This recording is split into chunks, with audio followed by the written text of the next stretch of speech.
கிறிஸ்துவுக்குள்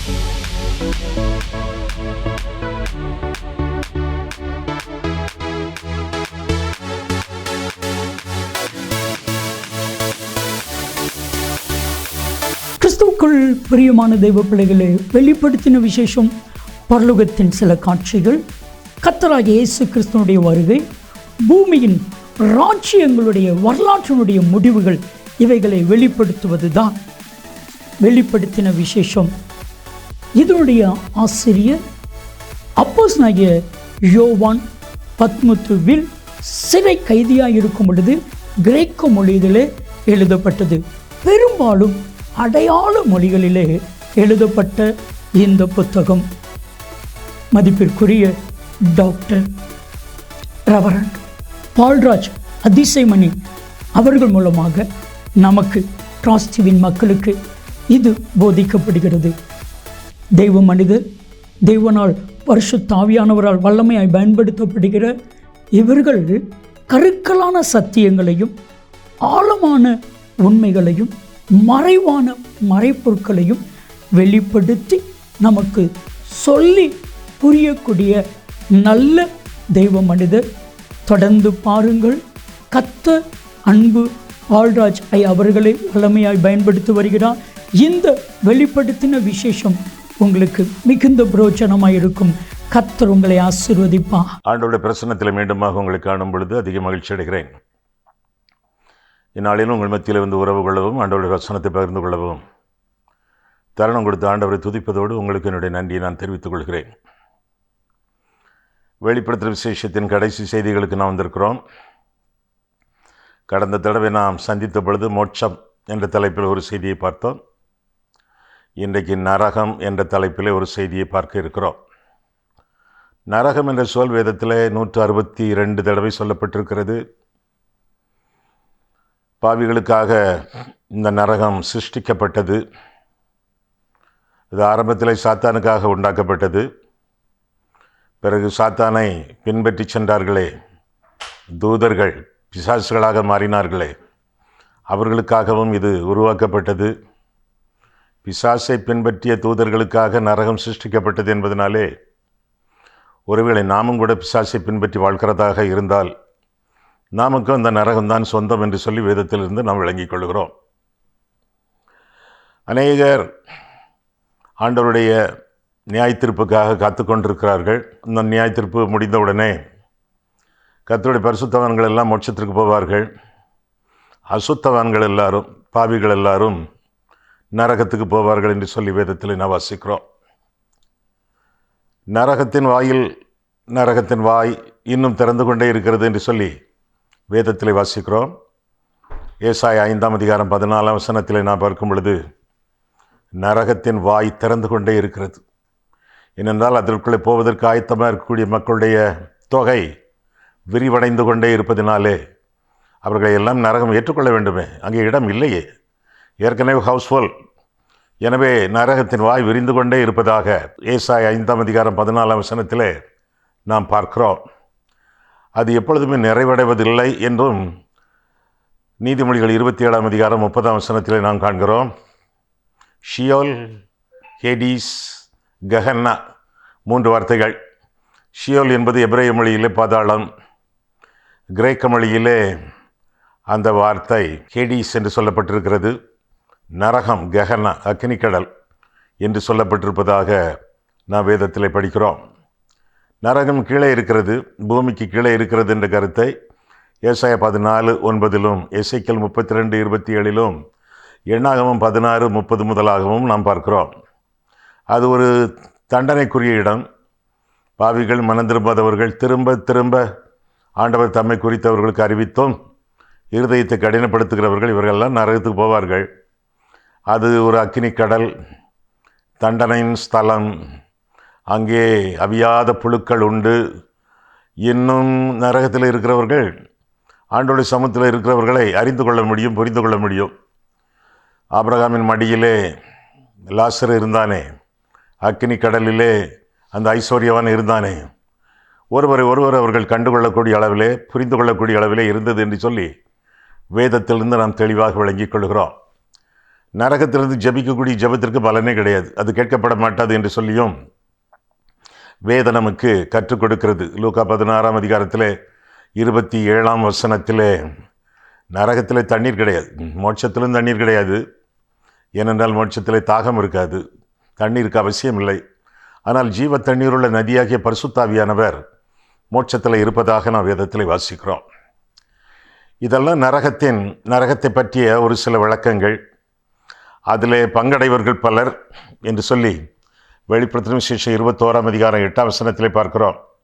பயப்படுகிறவர்கள், அவிசுவாசிகள், அருவருப்பானவர்கள், கொலைபாதகர்கள், விபசாரக்காரர், சூனியக்காரர், விக்கிரகாராதனைக்காரர், பொய்யர் அனைவரும் 2ஆம் மரணமாக்கி அக்கினியும் கந்தகமும் எரிகிற கடலிலே பங்கடைவார்கள் என்றார் என்று சொல்லி வேதத்திலே வாசிக்கிறோம். அக்கினியும் கந்தகமும் எரிகிற கடல், இதில் பங்கடைவார்கள் என்று சொல்லி வேதத்திலிருந்து நாம் விளங்கிக் கொள்கிறோம். பரலோகத்தில் கடல் இருக்கிறதாமே என்று பலர் சொல்ல கேள்விப்பட்டிருக்கிறேன். இருக்கிறது. வெளிப்படுத்தும் விசேஷம் 4ஆம் அதிகாரம் 6ஆம் வசனத்திலே கண்ணாடி கடல் என்று சொல்லப்பட்டிருக்கிறது. அதே கடல் 15ஆம் அதிகாரத்திலே வெளிப்படுத்தும் விசேஷம் 15:2 பார்க்கும் பொழுது அக்கினி கலந்த கண்ணாடி கடல் என்று பார்க்கிறோம். தண்ணீர் கடல் அல்ல, அக்கினி கடல், அக்கினி கலந்த கண்ணாடி கடல். இங்கே 21ஆம் அதிகாரம் வெளிப்படுத்தும் விசேஷம் 21:8 பார்க்கும் பொழுது அக்கினியும் கந்தகமும் எரிகிற கடல் என்று பார்க்கிறோம். நரகத்துக்கு போகிறவர்கள் பங்கடையக்கூடிய இடம்.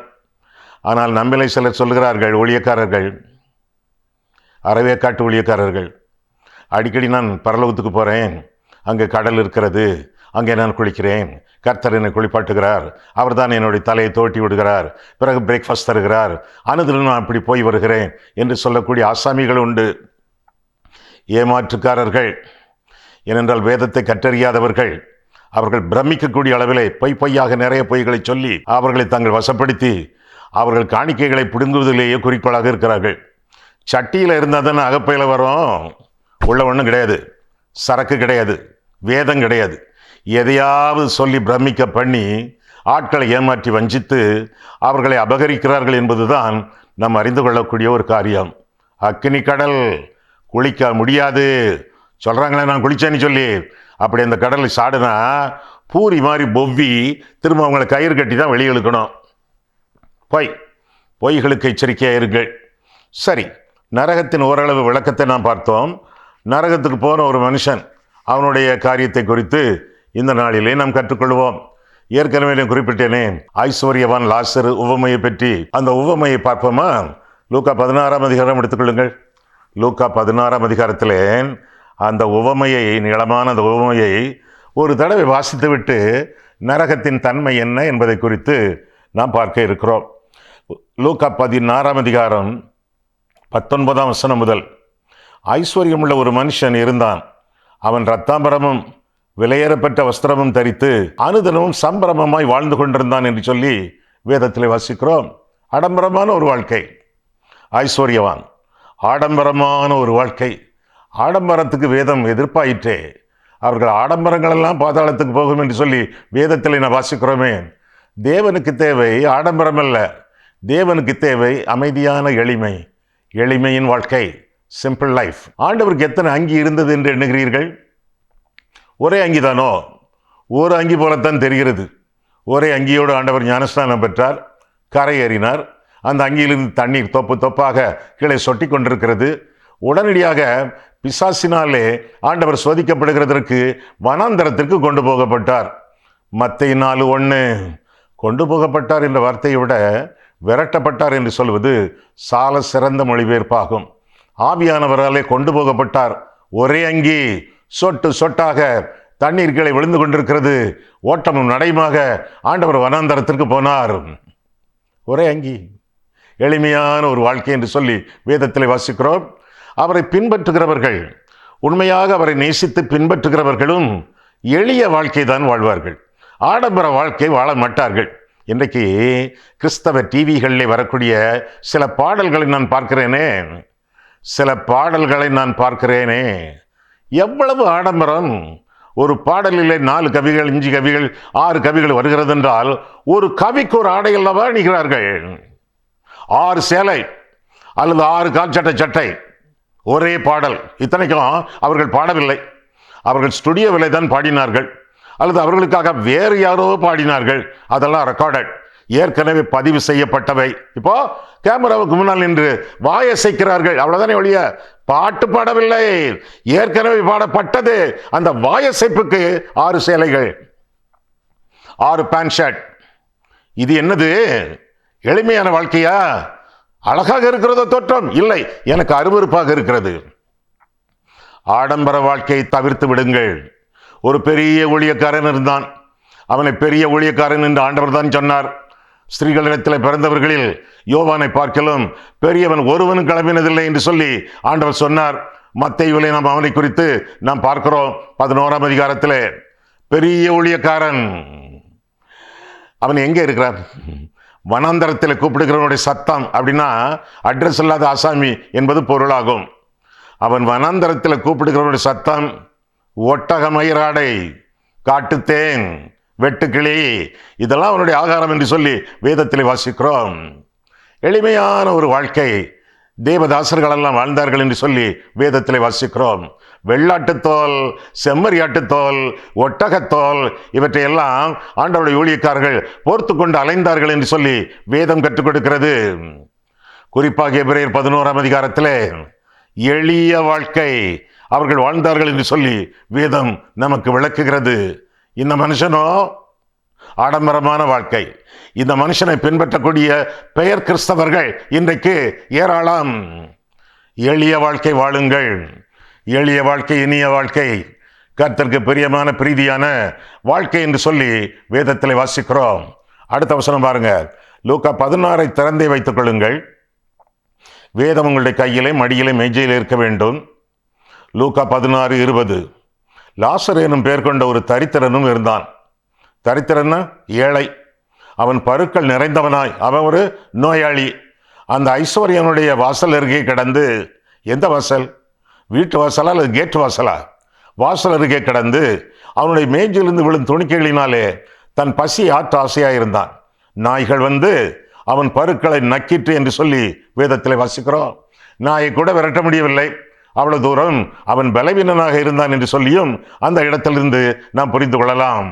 ஐஸ்வர்யவான், பெரிய பணக்காரன். அவன் கேட்டதெல்லாம் அவனுக்கு கிடைத்தது, அவன் நினைத்ததெல்லாம் அவனுக்கு கொடுக்கப்பட்டது.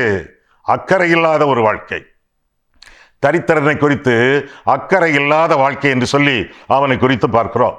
முதலாவதாக ஆடம்பரமான வாழ்க்கை, இரண்டாவதாக அடுத்தவனை குறித்து அக்கறை இல்லாத வாழ்க்கை, தன்னம்பிக்கை, சுயநலம், அதுதான் அவனுடைய வாழ்க்கையின் அடையாளங்கள். வெந்ததை தின்பேன், வெறுவனை வாழ்வேன், விதி வந்தால் சாவேன் என்ற தத்துவத்தோடு வாழக்கூடிய ஒரு வாழ்க்கை. இந்த தரித்திரனுக்கு அவன் ஏதாவது கேடு செய்தானோ? அப்படி செய்த மாதிரி தெரியலையே. கேடு செய்தார் போல தெரியவில்லை. ஆனால் அந்த தரித்திரனுக்கு அவன் உதவியும் செய்யவில்லை, ஒரு உதவி செய்யவில்லை. சாப்பாடு போடவில்லை, ஆடைகளை அவனுக்கு கொடுக்கவில்லை, அவனை டாக்டர் இடத்துல கூட்டிக் கொண்டு போய் அவனுடைய வியாதியை குணமாக்க அவன் பிரயத்தனங்கள் எடுக்கவில்லை. அக்கறை இல்லாத ஒரு வாழ்க்கை.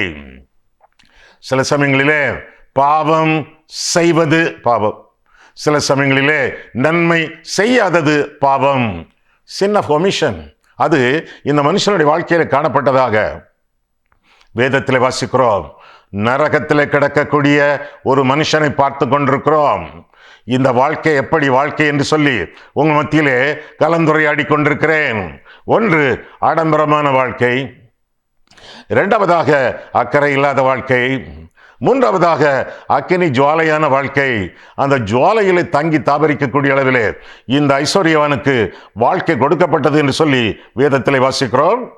22ஆம் வசனம், லூக்கா 16:22. ஏற்கனவே சொன்னேன், செய்தி முடியும் வரை லூக்கா 16ஆம் அதிகாரத்தை திறந்தே வைத்துக் கொள்ளுங்கள். சரியா? 22ஆம் வசனம். பின்பு அந்த தரித்திரன் மரித்து தேவதூதரால் ஆபிரகாமுடைய மடியிலே கொண்டு போய் விடப்பட்டான். தேவதூதர்கள் வந்தார்களே தரித்திரனை சுமந்து செல்ல, நேரே ஸ்ட்ரைட்டா ஆபிரகாமின் மடி. அடுத்தவனை குறித்து நாம் பார்க்கும் பொழுது ஐஸ்வர்யவானு மரித்து அடக்கம் பண்ணப்பட்டான். மேலே போல கீழே தான், மேலே போகவே இல்லை. மேலே ஆபிரகாமின் மடி, கீழே அக்கினி கடல். ஆபிரகாமின் மடிக்கு போகல, அக்கினி கடலுக்கு போனான்னு சொல்லி வேதம் நமக்கு விளங்க கற்றுக் கொடுக்கிறது. 22 மீண்டும், பின்பு அந்த தரித்திரன் மரித்து தேவதூதரால் ஆபிரகாமுடைய மடியிலே கொண்டு போய் விடப்பட்டான். ஐஸ்வர்யவானும் மரித்து அடக்கம் பண்ணப்பட்டான். பாதாளத்திலே அவன் வேதனைப்படுகிற போது தன் கண்களை ஏறெடுத்து தூரத்திலே ஆபிரகாமையும் அவன் மடியிலே லாசருவையும் கண்டான். காணக்கூடிய காட்சி, காணக்கூடிய ஒரு சலாக்கியம் அங்கே கொடுக்கப்பட்டிருப்பதாக நாம் பார்க்கிறோம். 24, அப்பொழுது அவன் தகப்பனாகிய ஆபிரகாமே, நீர் எனக்கு இறங்கி லாசரு தன் விரலின் நுனியை தண்ணீரில் தோய்த்து என் நாவை குளிர பண்ணும்படி அவனை அனுப்ப வேண்டும். இந்த அக்கினி ஜுவாலையில் வேதனைப்படுகிறேனே என்று கூப்பிட்டான் என்று சொல்லி வேதத்திலே வாசிக்கிறோம். அக்கினி ஜுவாலை, அதில் வேதனைப்பட்டு கொண்டிருக்கிறான். வாழ்க்கை முழுவதும் ஒரு நோக்கம் இல்லாமல் வாழ்ந்தவன். கர்த்தருக்காக வாழ வேண்டும் அந்த எண்ணம் இல்லை, மற்றவர்களுக்காக வாழ வேண்டும் அந்த எண்ணம் இல்லை. தன்னுடைய வாழ்க்கையை ஒரு அணைக்கட்டு போல காத்துக்கொண்டான். கால்வாய் போல இருக்க வேண்டியவன், வாய்க்கால் போல இருக்க வேண்டியவன் அணைக்கட்டு போல தன்னுடைய வாழ்க்கையை காத்துக்கொண்டான் என்று சொல்லி வேதத்திலிருந்து நாம் விளங்கிக் கொள்கிறோம். நோக்கமில்லாத வாழ்க்கை. நான் வாழ்வது என்னுடைய ஆண்டவருக்காக, என்னை படைத்த தெய்வத்துக்காக, அவருடைய மகிமை, அவருடைய மகிழ்ச்சி, இதற்காக நான் வாழ்வேன் என்று எண்ணாமல் ஒரு நோக்கமும் இல்லாத வாழ்க்கை வாழ்ந்தான் என்று சொல்லி அவனை குறித்து வேதத்தில் நாம் வாசிக்கிறோம். அக்கினியிலே கலந்த ஒரு வாழ்க்கை, வேதனையான ஒரு வாழ்க்கை, தண்ணீர் கிடைக்காத வாழ்க்கை, பலவிதமான தீமைகளையும் துன்பங்களையும் அனுபவிக்கக்கூடிய வாழ்க்கை என்று சொல்லி அவனை குறித்து வேதத்திலே வாசிக்கிறோம். ஐயா, இந்த மாதிரி ஆட்களுக்கெல்லாம் ஆண்டவர் தன்னை வெளிப்படுத்தவில்லையா? ஆண்டவர் தம்மை பெற்ற அறிவை இந்த ஆட்களுக்கெல்லாம் புகட்டவில்லையா? புகட்டினார், புகட்டி விட்டார். அந்த அறிவை அவரவர்களுடைய இருதயங்களிலே எழுதியும் வைத்திருக்கிறார். எப்படி தெரியும்? ரோமர் 1 அதிகாரம் பாருங்கள். ரோமர் 1 அதிகாரத்திலே நாம் பார்க்கும் பொழுது இந்த காரியங்கள் எல்லாருக்கும் விளக்கப்பட்டிருக்கின்றன என்று சொல்லி, கடவுள் உண்டு என்று சொல்லுகிறவர்கள், கடவுள் உண்டு என்று சொல்லியும் கடவுளுக்கு கீழ்ப்படியாதவர்கள், கடவுளே கிடையாது என்று சொல்லக்கூடியவர்கள் எல்லாருக்கும் தேவனை பற்றிய அறிவு உண்டு என்று வேதம் சொல்லுகிறது. எங்கே? ரோமர் 1 அதிகாரம் 18 முதல். சத்தியத்தை அநியாயத்தினாலே அடக்கி வைக்கிற சத்தியம் உங்களுக்கு தெரியுமா? வேதம் உங்களுக்கு தெரியுமா? தெரியும். அப்போ அடக்கி வச்சுக்கிட்டு இருக்காங்க, வெளியே சொல்றதில்ல. பாவத்தை அறிக்கை செய்ய மாட்டாங்க, பரிசுத்தமா வாழணும்னு சொல்லி ஒரு ஜபமும் பண்ண மாட்டாங்க. கொடுக்கப்பட்ட சத்தியங்களை அடக்கி வச்சுக்கிட்டு இருக்காங்க. மீண்டும் சத்தியத்தை அநியாயத்தினாலே அடக்கி வைக்கிற. எதற்காக அடக்கி வைக்கிறாங்க? அநியாயம். வாழ்க்கையிலே பாவங்கள் உண்டு, அந்த பாவங்களை மென்மேலும் பருக வேண்டும், இந்த பாவங்களை இச்சித்து அனுபவிக்க வேண்டும். பாவத்தின் மேல் ஆசை இருப்பதினாலே சத்தியம் தேவையில்லை என்று சொல்லி அடக்கி வைத்துக் கொண்டிருக்கிறார்கள். மீண்டும் 18 வசனம். சத்தியத்தை அநியாயத்தினாலே அடக்கி வைக்கிற மனுஷருடைய எல்லாவித அவபக்தி. முதல் அநியாயம், 2வது அவபக்தி. அவபக்திக்கும் அநியாயத்துக்கு விரோதமாய் தேவ கோபம் வானத்திலிருந்து வெளிப்படுத்தப்பட்டிருக்கிறது. 19 தேவனை குறித்து அறியப்படுவது அவர்களுக்குள்ளே. எவர்களுக்குள்ளே? ஈவேரா, இங்கர்சால், ஸ்டாலின், முசோலினி எல்லாருக்கும் தேவனை குறித்து அறியப்படுவது விளக்கப்பட்டிருக்கிறது. தேவனை அதை அறிவித்திருக்கிறார். தொடர்ந்து 19 தேவனை குறித்து அறியப்படுவது அவர்களுக்குள்ளே வெளிப்பட்டிருக்கிறது. தேவனே அதை அவர்களுக்கு வெளிப்படுத்தி இருக்கிறார். அதனால போக்கு சொல்ல இடமில்லையே, போக்கு சொல்ல இடமே இல்லை. 20 எப்படி என்றால், காணப்படாதவைகளாகிய அவருடைய நித்திய வல்லமை, தேவத்துவம் என்பவைகள் உண்டாக்கப்பட்டிருக்கிறவர்களினாலே உலகம் உண்டானது முதற்கொண்டு தெளிவாய் காணப்படும். அதலால் அவர்கள் போக்கு சொல்ல இடமில்லை. தங்களை நாத்திகர்கள் என்று அழைத்துக் கொள்கிறவர்கள் போக்கு சொல்ல இடமில்லை. ஆண்டவரே, எனக்கு தெரியாது. ஆண்டவரே, சொல்ல முடியாது. தெரியப்பட்டிருக்கிறது, அறிவிக்கப்பட்டிருக்கிறது, அறிந்திருக்கிறார்கள். இத்தனைக்கும் உலகத்தில் அவர்கள் அறிவாளிகள். அடுத்த வசனம் 21 அவர்கள் தேவனை அறிந்தும் அறிஞ்சிருக்காங்களே, அவரை தேவன் என்று மகிமைப்படுத்த இஷ்டம் இல்லை, ஸ்தோத்திரியாமல் அவரை ஸ்தோத்திரிக்கிறது இஷ்டம் இல்லை. அவர்கள் சிந்தனைகளினாலே வீணர்களானார்கள். உணர்வில்லாத அவர்களுடைய இருதயம் இருள் அடைந்தது. இருதயம் முழுவதும் இருள். ஒளி இல்லை. ஒளி இயேசுவாச்சே. நானே உலகத்திற்கு ஒளியாய் இருக்கிறேன் என்று சொல்லி கர்த்தர் கற்பித்தாரே. ஒளி இல்லை, இருள்மயம். 22 அவர்கள் தங்களை ஞானிகள் என்று சொல்லியும் பைத்தியக்காரர்களாகி தங்களை ஞானிகள் என்று சொல்கிறார்கள். ஏனென்றால் டாக்டர் பட்டம் எல்லாம் பெற்றிருக்கிறார்களே, அறிவாளிகள், புத்திசாலிகள். மீண்டும் 22 அவர்கள் தங்களை ஞானிகள் என்று சொல்லியும் பைத்தியக்காரராகி அழிவில்லாத தேவனுடைய மகிமையை அழிவுள்ள மனுஷர்கள், பறவைகள், மிருகங்கள், ஊரும் பிராணிகள் ஆகிய இவைகளுடைய ரூபங்களுக்கு ஒப்பாக மாற்றினார்கள். அனுதினமும் இவர்களுக்கு போட்டோ போட்டு சிலை வடித்து கும்பிட்டார்கள். இதான் நடந்தது. அக்கறை இல்லாத மனிதன், அக்கினி ஜுவாலையில தங்கக்கூடிய மனிதன், ஆனால் அறிவுள்ள மனிதன். இந்த ஐஸ்வர்யவான் அறிவுள்ள மனிதன். இதெல்லாம் வெளிப்படுத்தப்பட்டிருக்கிறது. இன்னும் ஐயா இருதயத்தில் எழுதப்பட்டிருக்கிறதுன்னு சொன்னீங்களே. 2ஆம் அதிகாரம் பாருங்க, ரோமர் 2ஆம் அதிகாரத்தில் பார்க்கும் பொழுது 15ஆம் வசனம். அவருடைய மனசாட்சியும் கூட சாட்சி இடுகிறதுனாலும் குற்றமுண்டு குற்றமில்லை என்று அவருடைய சிந்தனைகள் ஒன்றை ஒன்று தீர்க்கிறதுனாலும் நியாயப்பிரமாணத்திற்கு ஏற்ற கிரியை தங்கள் இருதயங்களிலே எழுதியிருக்கிறது என்று காண்பிக்கிறார்கள். அறிவாளிகள், ஆனால் புத்தி இல்லாதவர்கள், ஆண்டவரை அறியாதவர்கள் ஆயிற்றே. ஆண்டவருக்கு கணக்கு கொடுக்க வேண்டுமே. தாங்கள் செய்யக்கூடிய எல்லா பாவங்களுக்கும் ஆண்டவருக்கு கணக்கு கொடுக்க வேண்டும். அவர்களால் அது முடியாது, இஷ்டமும் இல்லை. எனவே கடவுள் இல்லை கடவுள் இல்லை என்று சொல்லி கதைக்கிறார்கள். நாத்திகர்கள், உங்களுக்கு தெரிந்த நாத்திகர்கள். அவ்வளவுதான். முட்டாள்கள் என்று சொல்லி வேதம் சொல்லுகிறது. தேவன் இல்லை என்பவன் மதிகேடன் என்று சொல்லி 14ஆம் சங்கீதத்திலே நாம் படிக்கிறோம். கடவுள் உண்டு, மெய்யான தேவன் உண்டு. ஐயா, இந்த ஆட்கள் எல்லாம் பெரிய ஆட்கள் என்று காணப்படுகிறார்களே, இவர்களை எல்லாம் பெரியவர்கள் பெரியவர்கள், தங்களுடைய வாழ்க்கையில் இவர்கள் தான் வழிகாட்டிகள் என்றெல்லாம் சொல்லிக் கொண்டிருக்கிறார்களே. அப்போ இவர்கள் கடவுள் இல்லை என்று சொல்லிக் கொண்டிருப்பதற்கு என்னையா காரணம்? காரணம் இருக்கிறது. 10ஆம் சங்கீதத்தை பாருங்கள். 10ஆம் சங்கீதத்திலே உங்களுக்கு தேவையான விடை அங்கு அமைந்திருக்கிறது. 10ஆம் சங்கீதம் எடுத்தாச்சா? 2ஆம் வசனம். துன்மார்க்கன். யார் இந்த துன்மார்க்கன்? நாத்திகன். கடவுள் இல்லை என்று சொல்லுகிறவன், கடவுளை நம்புகிறவன் முட்டாள் என்று சொல்லக்கூடியவன், கடவுளை கற்பிக்கிறவன் முட்டாள் என்று சொல்லக்கூடியவன் துன்மார்க்கன் என்று வேதம் சொல்கிறது. அவனுடைய வாழ்க்கையின் அந்தரங்கங்களை பார்த்தால் ஏகப்பட்ட துன்மார்க்கங்கள் அவனுடைய வாழ்க்கையிலே அந்தரங்கத்திலே உண்டு. எனத்தோடு தானே சேரும் துன்மார்க்கர்கள். இந்த துன்மார்க்கர்களோடு சேர்ந்து கொண்டு இவர்களும் கடவுள் இல்லை என்று சொல்கிறார்கள், அல்லது கடவுள் இல்லை என்று கதைப்பதற்கு ஏற்ப தங்களுடைய தீய வாழ்க்கையை அவர்கள் தொடர்கிறார்கள். அவ்வளவுதான். 10ஆம் சங்கீதம் 2ஆம் வசனம். துன்மார்க்கன் தன் பெருமையினால், பெருமை, தன்னைத்தான் எல்லாரும் வணங்க வேண்டும், தன்னைத்தான் எல்லாரும் போற்றி புகழ வேண்டும், தன்னுடைய போட்டோகிராஃப், தன்னுடைய ஆட்டோகிராஃப் இதற்காக என்னை சுற்றி சுற்றி வர வேண்டும், தன்னை பெரிய ஆள் என்று சொல்லி தனக்கு முச்சந்தியிலே ஒரு சிலை வடிக்க வேண்டும். பெருமை. துன்மார்க்கன் தன் பெருமையினால் சிறுமைப்பட்டவனை கடூரமாய் துன்பப்படுத்துகிறான். அவர்கள் நினைத்த சதிமோசங்களில் அவர்களே அகப்படுவார்கள். 3.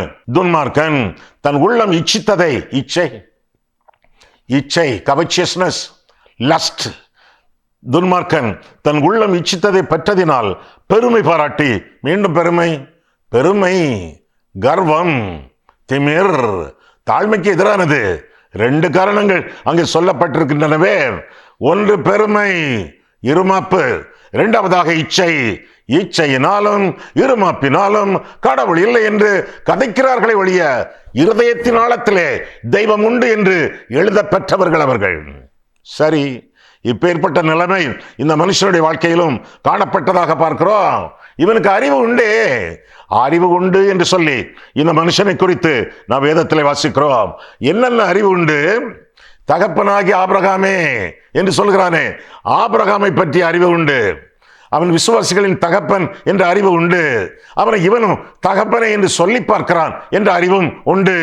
ஆபிரகாமின் பெயர் இவனுக்கு தெரிந்திருக்கிறதே. அக்கினி கடலிலே இவன் கடந்தாலும் ஆபிரகாமின் அடையாளத்தை அவன் கண்டுகொள்கிறானே. தகப்பன் ஆபிரகாம். லாசரு, அவனை அவன் அவ்வப்போது பார்த்தாலும் கண்டும் காணாத மாதிரி இருந்து போனானே. அவனுக்கு சாப்பாடு வேண்டுமே, அவனுக்கு ஆடைகள் வேண்டுமே, அவனுக்கு வியாதிகள் எல்லாம் நீங்கத்தக்கதாக அவனுக்கு மருத்துவ கவனிப்பு தேவையே. எல்லாம் இவனுக்கு தெரியும். எல்லாம் தெரிந்தும் புறக்கணித்து விட்டான். இது மட்டுமல்ல, நல்ல ஞாபக சக்தி உண்டு. எனக்கு 5 சகோதரர்கள் உண்டு, அவர்களும் அழிந்து இந்த நரகத்துக்கு வராமல் இருக்கத்தக்கதாக லாசருவை ஒரு சுவிசேஷகனாக எங்க வீட்டுக்கு அனுப்புங்க என்று சொல்லக்கூடிய அறிவு உண்டு, ஆத்தும பாரமும் உண்டு. நான் இந்த இடத்தை விட்டு வெளியே வந்து விட முடியாது. இங்கேயே நான் அழுந்தி சாக போகிறேன். ஆனால் 5 சொக்காரமார், 5 சகோதரர்கள் எனக்கு உண்டு, அவர்களும் அழிந்து இந்த நரகத்துக்கு வந்து விடக்கூடாது.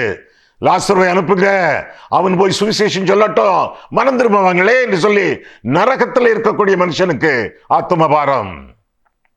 நீங்கள் ஏசி ரூம்ல எல்லாம் இருக்கீங்க, ஏர் கண்டிஷன் ரூம்ல எல்லாம் இருக்கீங்க, உங்களுக்கு ஆத்தும பாரம் இருக்கா?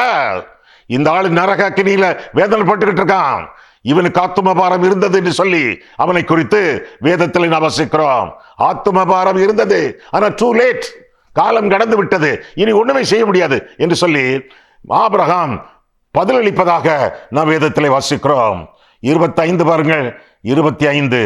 அதற்கு ஆபிரகாம், எந்த அதிகாரம் கேட்காதீங்க, பல தடவை நான் சொல்லியிருக்கேன். லூக்கா 16 அதிகாரம் 25 முதல். அதற்கு ஆபிரகாம், மகனே, நீ பூமியிலே உயிரோடு இருக்கும் காலத்தில் உன் நன்மைகளை அனுபவித்தாய், லாசருவும் அப்படி தீமைகளை அனுபவித்தான், அதை நினைத்துக்கொள். இப்பொழுது அவன் தேற்றப்படுகிறான், நீயோ வேதனைப்படுகிறாய். இதுவும் அல்லாமல் இவ்விடத்திலிருந்து உங்களிடத்திற்கு கடந்து போகவும் அவ்விடத்திலிருந்து எங்களிடத்துக்கு கடந்து வரவும் மனதுள்ளவர்களுக்கு கூடாதபடிக்கு எங்களுக்கு உங்களுக்கு நடுவே பெரும் பிளவு, பிரிவினை, பெரும் பிளவு உண்டாக்கப்பட்டிருக்கிறது என்றான். 27. அப்பொழுது அவன், கீழே கிடக்கிற விடலிய, அப்பொழுது அவன், அப்படியானால் தகப்பனே, எனக்கு 5 பேர் சகோதரர் உண்டு, அவர்களும் வேதனையுள்ள இந்த இடத்துக்கு வராதபடி அவன் போய் அவர்களுக்கு சாட்சியாக அறிவிக்கும் பொருட்டு நீர் அவனை என் தகப்பன் வீட்டுக்கு அனுப்பும்படி உம்மை வேண்டிக் கொள்கிறேன் என்றான். ஆபிரகாம் அவனை நோக்கி, அவர்களுக்கு மோசையும் தீர்க்கதரிசிகளும் உண்டு. மோசையும் தீர்க்கதரிசிகளும் என்ன அர்த்தம்? மோசேன நியாயப்பிரமாணம் அர்த்தம். முதல் 5 நூல்களையும் வேதத்திலே எழுதியவன் மோசே, நியாயப்பிரமாணத்தின் பிரதிநிதி. தீர்க்கதரிசிகளும் உண்டு. யோசுவாவிலிருந்து மல்கியா வர தீர்க்கதரிசிகள், மோசேயும் தீர்க்கதரிசிகளும் அப்படின்னு என்ன அர்த்தம்? நியாயப்பிரமாணமும் தீர்க்க தரிசனங்களும் அப்படின்னு என்ன அர்த்தம்? பழைய ஏற்பாடு அப்படின்னு என்ன அர்த்தம்? அந்த காலத்தில் உள்ள அவர்களுக்கு கிடைக்கப்பெற்ற பைபிள். அவர்களிடத்துல வேதம் உண்டு, வேத புத்தகம் உண்டுன்னு சொல்றான். 30. அதற்கு அவன், அப்படியல்ல தகப்பனாகி ஆபிரகாமே, மரித்தோரிலிருந்து ஒருவன் அவரிடத்திற்கு போனால் மனம் திரும்புவார்கள் என்றான். இவன் மனம் திரும்பலையே, அவங்களாவது மனம் திரும்பி இந்த இடத்துக்கு வந்துடக்கூடாது தகப்பனாகி ஆபிரகாமே என்று கேட்டுக்கொண்டான். கடைசி வசனம். அதற்கு அவன், அவர்கள் மோசேக்கும் தீர்க்கதரிசிகளுக்கும், அப்படின்னா வேதத்திற்கு செவி கொடாவிட்டால் மரித்தோரிலிருந்து ஒருவன் எழுந்து போனாலும் நம்ப மாட்டார்கள் என்று சொன்னான் என்று சொல்லி வேதத்தில் வாசிக்கிறோம். மரித்தோரிலிருந்து ஒருத்தர் எழும்பி போனாலும் நம்ப மாட்டாங்க. இயேசு மரித்தோரிலிருந்து எழும்பி போனாங்களே, நிறைய பேர் நம்பலையே. லாசரு, புதிய ஏற்பாட்டில் வரக்கூடிய யோவான் 11 அதிகாரத்தில் வரக்கூடிய லாசரு உயிரோடு எழுப்பப்பட்டானே, அவனை கொலை செய்ய தனித்தார்கள் என்று வேதத்தில் வாசிக்கிறோம். ஒரு அற்புதம் நடந்த உடனே ஆட்கள் மனம் திரும்பிடுவாங்க என்று சொல்ல முடியாது. மனம் திரும்புதல் என்பது பரிசுத்த ஆவியானவருடைய கிருபை. ஒரு மனுஷன் தன் பாவத்தை உணர்ந்து வேதனை பட்டு அறிக்கை இட்டு விட்டு விட்டு அந்த பாவத்தை குறித்து வேதனைப்படும் பொழுது பரிசுத்த ஆவியானவர் அவனுக்கு மனம் திரும்புதலை அருளி செய்வார் என்று சொல்லி வேதத்திலே நாம் தெளிவாக வாசிக்கிறோம். தண்ணி கொடுங்க, ஒரு சொட்டு தண்ணி கொடுங்க, ஜெபம் மறுக்கப்பட்டது. லாசருவை அனுப்புங்க, ஜெபம் மறுக்கப்பட்டது. நரகத்திலிருந்து கூறக்கூடிய ஜெபங்கள் எல்லாம் மறுக்கப்படுகின்றன என்று சொல்லி வேதம் நமக்கு தெளிவாக கற்றுக் கொடுக்கிறது. அங்க போன பிறகு ஜெபிச்சு பிரயோஜனம் இல்லை. இந்த உலக வாழ்க்கைக்கு பிறகு உத்தரிப்பு ஸ்தலம் கிடையாது. அன்றியும் ஒரே தரம் மரிப்பதும் பின்பு நியாய தீர்ப்படைவதும் மனுஷருக்கு நியமிக்கப்பட்டிருக்கிறது. எபிரேயர் 9:27. ஆக மரித்த பின்பு மறுதவணை கிடையாது, மரித்த பின்பு மறுவாழ்வு கிடையாது, மரித்த பிறகு இன்னொரு சந்தர்ப்பம் கிடைக்கவே கிடைக்காது.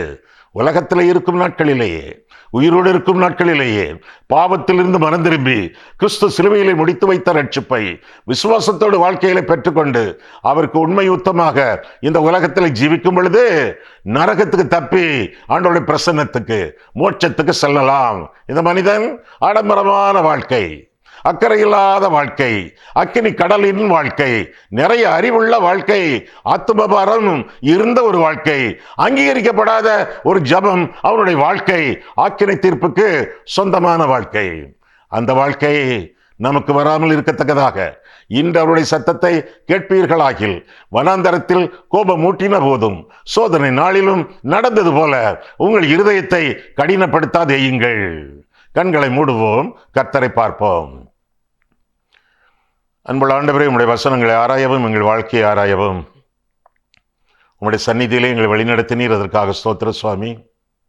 கர்த்தாவே, இந்த உலகத்திலேயே நாங்கள் நரக வாழ்க்கை வாழாமல் அநேகர் அப்படிப்பட்ட வாழ்க்கை வாழ்ந்து கொண்டிருக்கிறார்களே, அவர்களெல்லாம் தங்களுடைய பாவங்களிலிருந்து மனம் திரும்பி உம்முடைய ரட்சிப்பை ஏற்றுக்கொள்ளத்தக்கதாக பரிசுத்தாவியானவர் கிருபையாக இறங்கி அவர்களிலே கிரியை செய்து அவர்களை மீட்டுக்கொள்ள வேண்டுமாறு நாங்கள் பிரார்த்திக்கிறோம். யார் யாரெல்லாம் மனம் திரும்பவில்லையோ, கர்த்தர் கிருபையாக அவர்களுக்கு மனம் திரும்புதலை அருளி செய்து உமக்கு நேராக இழுத்து கொண்டு உம்முடைய சித்தத்தின் நடுவிலே அவர்கள் ஜீவிக்கத்தக்கதாக அவர்களை ஆசீர்வதியும்.